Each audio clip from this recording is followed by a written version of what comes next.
Sa 6, Mr. Music Video YouTube channel will be delayed on March 31. Sa Pantala, ang nag-delete na ang YouTube channel ng Magpakailanman. Basta-basta lang, i-delete na yun sa March 31. Ang music video ay bagong music video naman, magiging Magpakailanman gapukot sa pababago.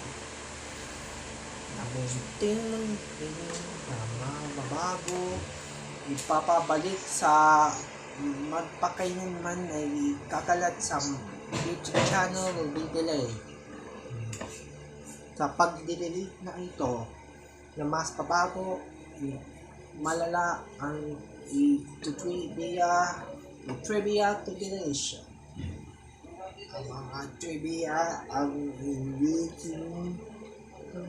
pagbukulong dahil sa mag-delete ang YouTube channel ng Mr. Music Video sa March 31, i-delete ang kanyang account. Sa kanyang nag-delete ni Mark Yanko para sa ating na kakalabayan ng Mr. Music Video ay bagong ito ang Magpakailanman music na hindi pinahagalan. Dahil ito, malalas ito ang para sa pagbabasi antay na para kakala na papapa